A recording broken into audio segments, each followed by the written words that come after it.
Hey there everybody, welcome back to my walkthrough for the challenges in Magic the Gathering 2014.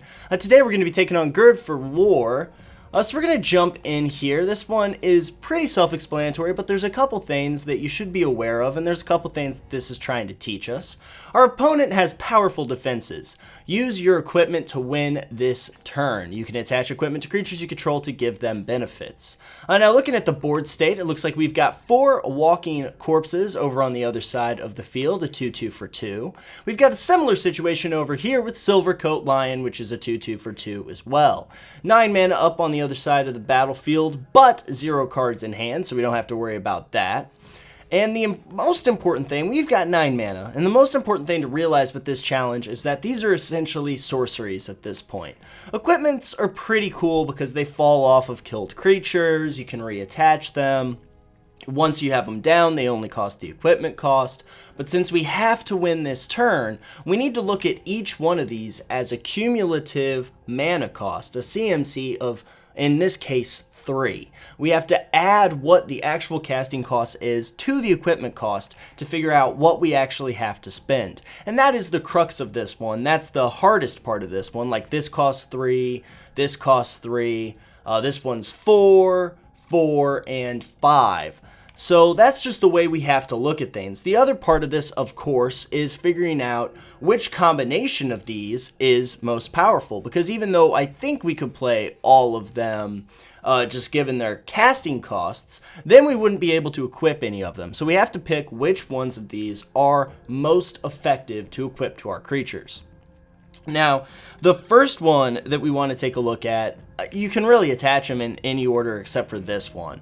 But the most important things we want to look at is that Golem Skin Gauntlets is going to give +1/+0 for each equipment attached to it. O Naginata can be attached only to a creature with 3 or more power, and a crypt creature gets +3/+0 and has trample. Trample, of course, is the most important aspect of this because we have to get enough damage across the field to hit our opponent. If we just attacked, even if we equipped with all these other things, gave them a bunch of stat boosts, they would be blocked and would be stopped. The only one that is kind of interesting on that point is the Intimidate. That of course means that in this case, our creature would not be able to be blocked by the other side of the field and would get through and do the damage. The only problem with this card is that it does not give any additional power to our creature, and we need additional hits to get in on our opponent in order to win.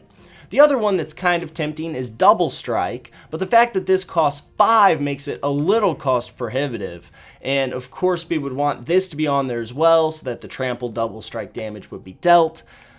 So really what we're looking for is some mathematical way of giving our creature enough power so that they have no favorable blocks. So that basically they have to block using most of their creatures on one of our creatures and let the subsequent 2/2s get through to kill them, or they just don't have options to block enough damage to stop them from dying. So the first thing I like to throw out is Golem Skin Gauntlets. It's not really important how you do this, but the 3 we're going to be using are Golem Skin Gauntlets, Trusted Machete, and O Naginata. So let's go ahead and throw all 3 of these down. We've still got 6 standing, which is going to be enough to equip all of these. As you can see, that's going to be pretty much standard amounts. Let's go ahead and equip this, and then once we're done, we're going to talk a little bit about how you arrive at this conclusion and some easier ways to do the math and everything so that you don't have to actually work through scenarios if you're in a real combat situation. So now we've got a 10/3 with trample. Obviously, they have different blocking capacities over there on the other side of the field. But no matter how many they throw at our 10/3, that will reduce the amount of damage they're able to defend against by 2 because our other 3 creatures will still make it through. Meaning that them throwing creatures in front of the 10/3 doesn't really reduce the amount of damage that they're going to take because it's increasing it by 2 from other sources. So pretty much how I went about this is it's easier if you've been playing for a long time because you can just kind of look at how much damage you have to do and how you can get to that amount. But this one is trying to teach us about the fundamentals of blocking. Let's go ahead of attacking and blocking and what you can do with it. Let's go ahead and swing with everybody and just kind of show you, illustrate the point.